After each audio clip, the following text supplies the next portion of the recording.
Hello everybody, Tiri back again with another video. Oh boy, we have seen some exciting matches in this fourth round. Yesterday, at least some of the matches were really fun and enjoyable to watch. And of course, the most enjoyable match to watch was that one between Domenic Thiem against Gaston, that French dude. Man, the wild card player who took out Stan Wawrinka in the third round. Now he really gave Domenic Thiem a run for his money. What kind of drop shots have we ever seen? He was toying with Domenic Thiem. He was toying him like a cat and mouse game. He was having such beautiful drop shots. He will taking Domenic Thiem to the net, and some of the drop shots Domenic Thiem was really fast on, but then he was doing lobs. He was making Domenic Thiem looking like a junior. And Domenic Thiem, of course, said after the match, his drop shots are from another planet. Domenic Thiem, of course, admitted that he really took it to Domenic Thiem. Domenic won the first two sets, 6-4, 6-4. And then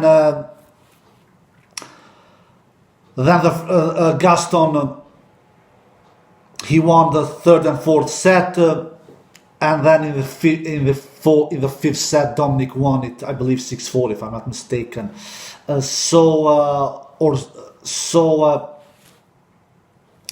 This match was really fun to watch, guys. It really was.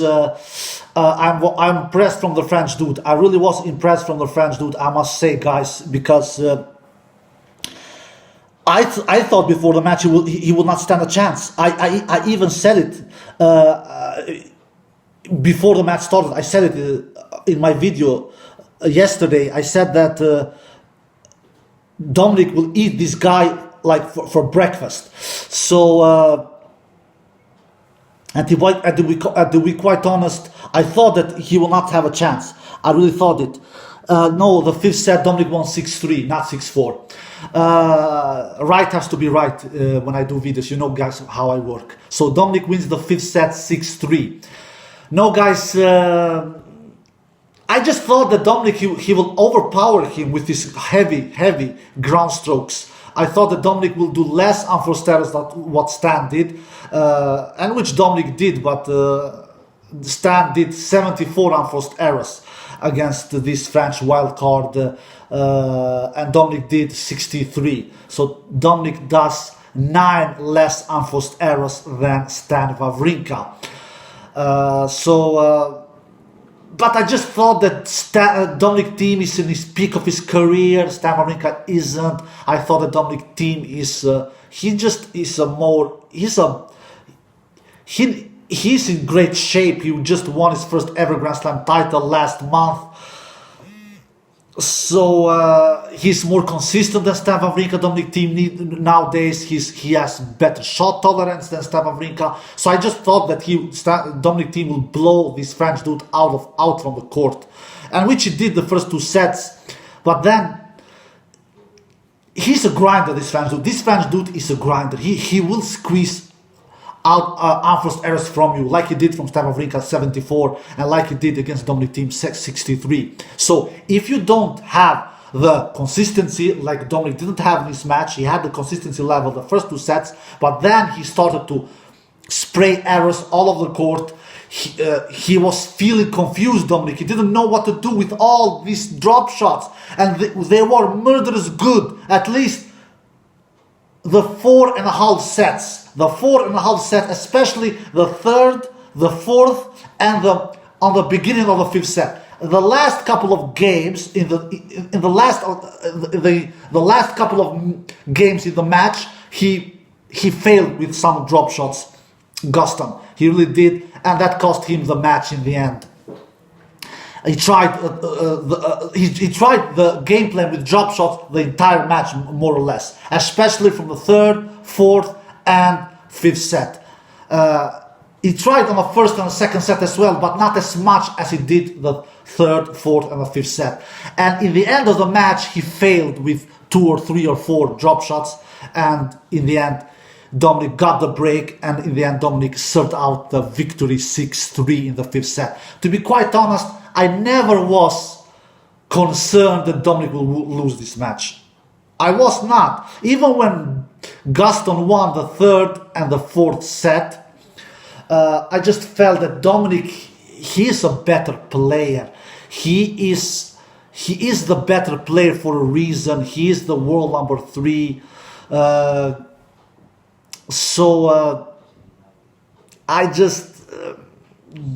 Gaston is, I believe, world 239, if I'm not mistaken.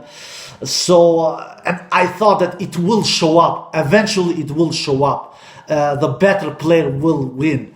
And in the end, the better player won, which was Domenic Thiem. But he was not better with much, guys. He was not better with much, to be quite honest. He was not. If Gaston had made those drop shots in the last games of the match, and if he would have been a little more consistent in the last games of the match, you never know what would have happened. But in my opinion, I was never concerned, even though when the match was 2-2, even Steven, after 4 sets, I thought that Domenic, he will be just physically stronger, and both physically stronger and mentally stronger, and defeat him. He has more experience. But I was not deadly impressed from Domenic Thiem. Domenic Thiem will not win French Open, guys. I didn't believe he will win. I didn't believe he will win French Open before the event started, and I don't think he just has that murderous draw to come through both Nadal and Djokovic. Not to mention Diego Schwartzman. He has to come through Diego Schwartzman to begin with in the quarters. Diego has not dropped one single set so far. Diego, who took out Rafa Nadal in Rome last month in straight sets, and who played the final in Rome. So Diego, he's in really good shape at the current moment, and clay is his best surface, exactly like Domenic Thiem as well. So I am not certain that Domenic Thiem will come through Diego Schwartzman. Absolutely not. I was more certain about that when I saw the draw 10 days ago. I was more certain about that, to be quite honest. But after seeing how Gaston really hurted and troubled Domenic Thiem, I cannot be convinced that Domenic Thiem will come through Diego Schwartzman. I really am not convinced, to be quite honest. Absolutely not. Even though that matchup will be different, Diego Schwartzman will not play that crazy many drop shots like Gaston did. He will not. So the matchup will be totally different. It will be brutal long exchange from the baseline. It will be who will blink first. Will Diego blink first, or will Thiem blink first? So Diego will not destroy Thiem's rhythm like Gaston did. Gaston totally destroyed Domenic Thiem's rhythm. Domenic didn't know what will come. Sometimes he hit loopy high balls. Not sometimes, a lot. He tried to do the same like he did against Stan, actually. He hit heavy forehands with high loopy balls to Domenic's backhand. And even though it is not May or June, nowadays it is October, it is still clay, guys, so it will still always bounce more than what it does on hard courts or grass. So it is still pretty, it still bounces higher than grass and hard court. So and he hit some great forehands with great depth, Gaston, and Domenic had trouble taking them up here. So and he really squeezed a lot of unforced errors from Domenic's backhand with that game plan. It worked really good for Gaston. And when Domenic was pulling the trigger with his forehand, like he loves to do, that is his arsenal shot, in my opinion, the forehand, he did a lot of unforced errors, especially the third and fourth set. He found his forehand much better towards of the end of the match, and he hit some really great forehand inside winners, Domenic Thiem. towards of the end of the match in the fifth set, and eventually he got the win with 6-3 in that fifth set. But Gaston, he really troubled Dominic with those heavy forehands, loopy balls. They are not hard, they are not fast, but they have great depth. And we all know, guys, players who hit ground strokes with depth, it is always difficult to return. It is always difficult to protect the baseline. What is Novak Djokovic's biggest strength? Some of you can say his returns. Some of you can say his backhand. Yeah, they are huge strengths, absolutely. But, man, sometimes I wonder with myself, maybe Novak's biggest strength is his depth. He plays tennis with such great depth. He has great depth in his ground strokes, Novak Djokovic. And that's why Rafa Nadal has so much troubles against Novak Djokovic in all surfaces. Not only on grass, on hard courts, and even on clay sometimes. That's why, in my opinion, Novak Djokovic is Rafa Nadal's biggest threat to win his 13th Roland Garros title. No question about that. I know that Rafa Nadal really, he would love to see Novak Djokovic out from this draw. He really would love it. Because I know that Rafa, he feels most uncomfortable facing Novak Djokovic. He really don't want to see Novak Djokovic on the other side of the net in that French Open final. He wishes to have another opponent. He really wishes. He doesn't care who it is. Rublev, Tsitsipas, Khachanov, Grigor Dimitrov. He doesn't care at all. He just don't want to see Novak Djokovic on the other side of the net in that French Open final. But unfortunately for Rafa Nadal, he will get Novak Djokovic this time. He has been lucky enough, Rafa Nadal, to avoid Novak Djokovic in his last couple of French Open finals. In 2017, he avoided Novak Djokovic. In 2018, he avoided Novak Djokovic. In 2019, he avoided Novak Djokovic. I don't think he will get that lecture, that pleasure this time around. I really don't think so. So, Gaston had great depth, and that's why Dominic had troubles. Because Gaston is not a player who hit heavy ground strokes. He's not a player who has a great serve. His serve is really bad. Because, let's face it, he's short, guys, so he doesn't do a lot of first serves in. So, he doesn't rely on his serve, Gaston. I believe he did only 62% first serves in, Gaston. That is an okay number. It is not a terrible number. So, and he won 68% behind those first serves. 68% and 60% behind the second serves. So he wins a lot of points behind the second serves. But guys, don't look blindly on win percentage behind your second serves. I'm going to tell you why. Because it doesn't matter if you win a lot behind your second serves, and it doesn't. The reason is not because we have a great second serve.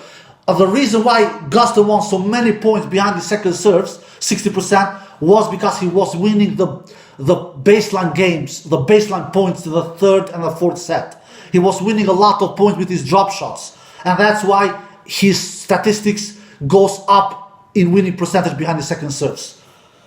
So there you have the answer.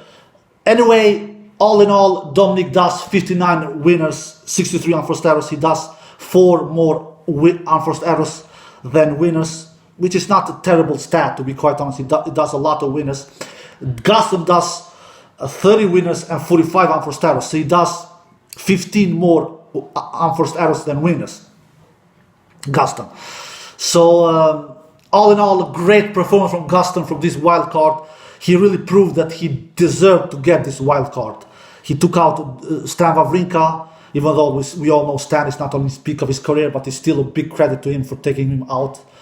And now he took Domenic Thiem to a 5th set battle and almost also took him out, even though that, in my opinion, Domenic Thiem was never really in deadly dangers of losing this match. It was not like Gaston had a break up in that 5th set, or Gaston had match points or things like that. So I was always believing that Dominic will come through this one, even though when the match was 2-2. Let's talk a little about other matches. Rafa Nadal looked superior, like expected. But to be quite honest, Sebastian Korda didn't do a fabulous match. Sebastian Korda hit the ball heavy.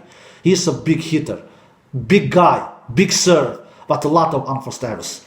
Sebastian Korda, he reminded me a little about like a player like Berdish or Söderling, big guy, Cilic, but he just couldn't find the court. He did, I believe, 48 unforced errors, if I'm not mistaken, and only 21 or 21 winners, something like that. So that is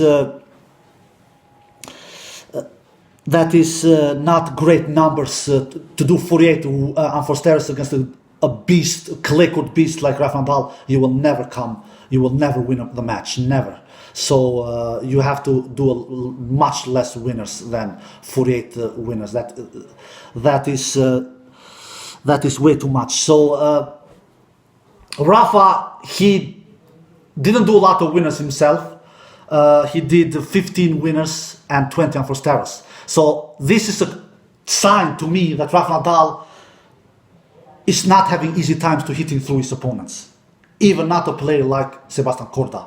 He didn't need to hit through him. He didn't, because Sebastian Korda, he was beating himself. He was doing so many errors, 48 unforced errors and only 21 winners. So he got a lot of help. Because let's face it, Sebastian Korda doesn't have a chance against a beast, a clay court beast like Rafa Nadal. He has a heavy, he hits the ball heavy, he is a big hitter, but he's way too many errors. When you do way too many errors, even though you are a big guy, you have a heavy serve, you will be on disadvantage. Let's face it. This was not a test for Rafa. Rafa drops only 4 games. So Rafa comes through. I was not deadly impressed from Rafa Nadal, to be quite honest. Rafa Nadal, he is looking superior. I'm not saying that, but only 15 winners, that is not much, to be quite honest. That is not much. That is a sign that Rafa Nadal, he is a superior grinder. He is really a superior grinder. He doesn't pull the trigger way too often. He doesn't take a lot of risks. So he's not impossible to beat. He really isn't. But we have not many players who can do that. In my opinion, only Djokovic has a really chance of beating Rafa. Not other players, especially not Thiem. Thiem will not beat Rafa Nadal if Thiem goes to that semi-final to begin with.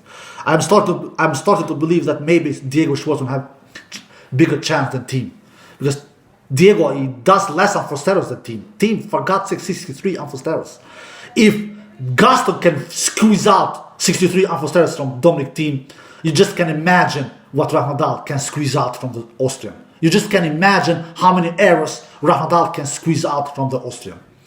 So it is not many players who can take out Rafa Nadal, even though that, in my opinion, he's not impossible to beat. He isn't. He is really hard to beat.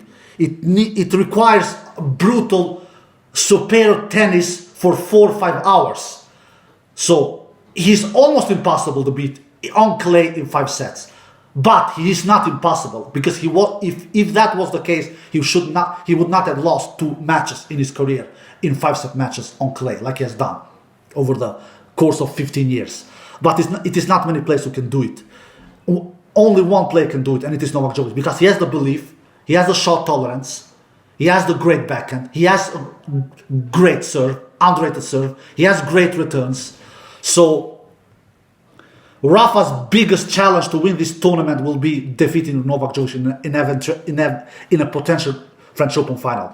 If somehow Novak gets upset, which can happen, it is not certain that Novak goes to the French Open final. I believe he will do, but you never know. PCB is looking really good, man. He's really looking good, PCB. He's doing a lot of winners, did 65 winners against RBA.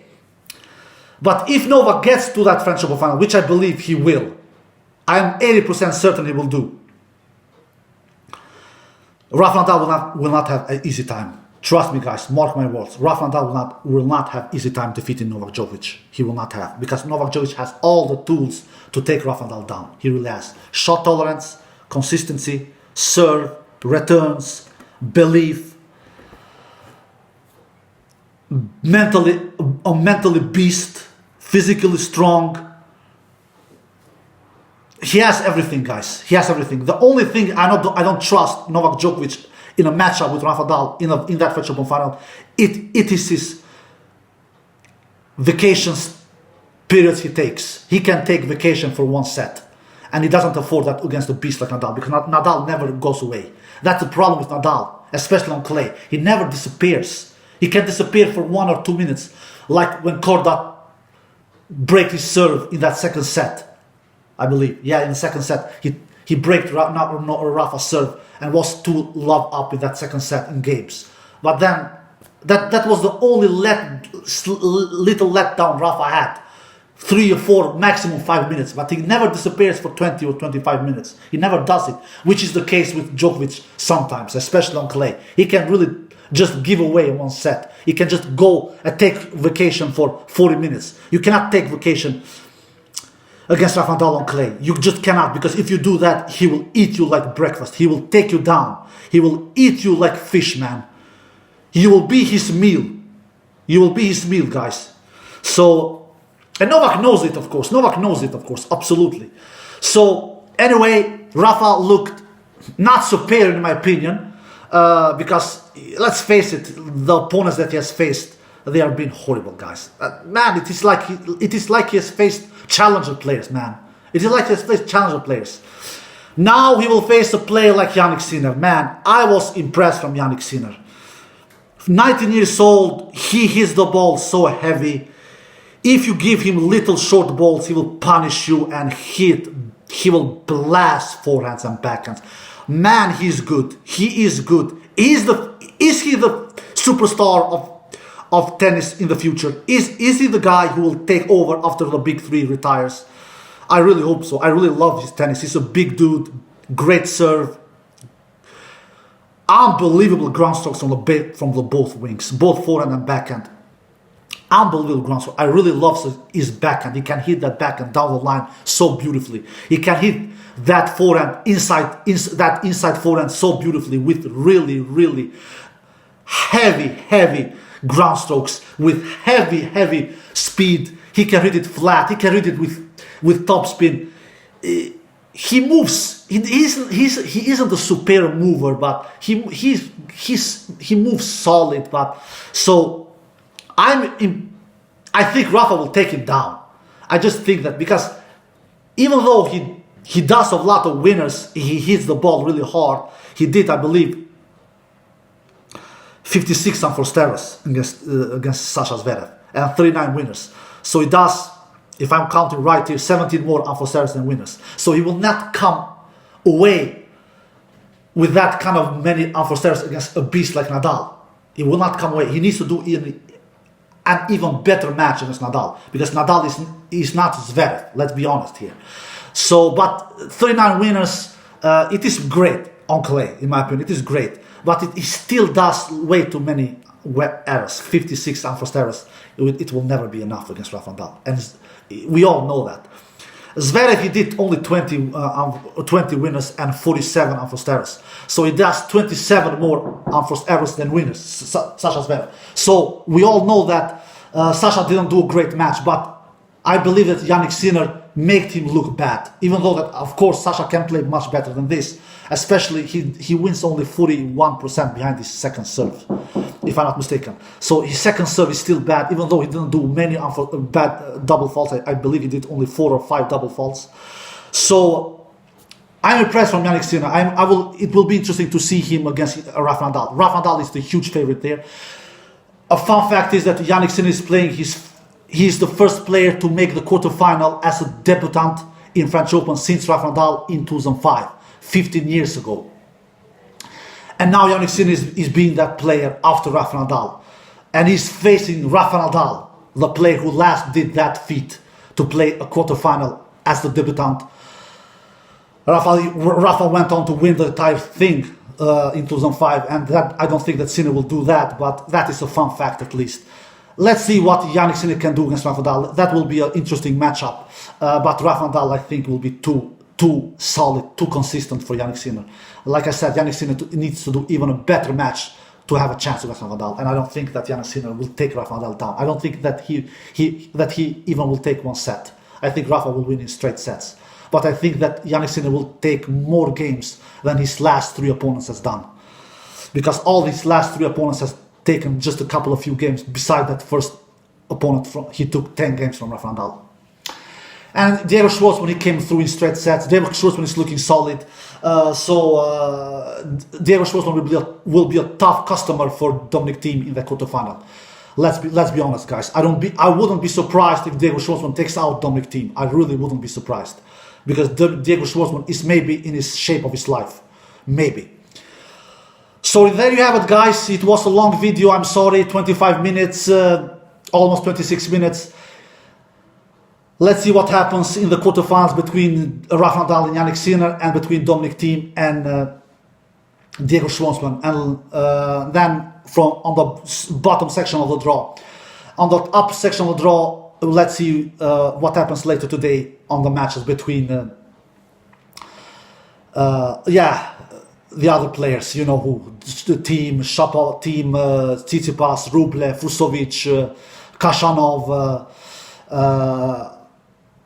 so let's see how those matches, and I know one thing at least, I think that Djokovic will come through for sure, that I know. All the other matchups, everything can happen really. Dimitrov is in that matchup as well. Dimitrov is facing Tsitsipas, I believe. So let's see what happens in the other on these 4 round matches that we have ahead of us today. All right, guys. I hope you enjoyed this video. Take care and bye bye.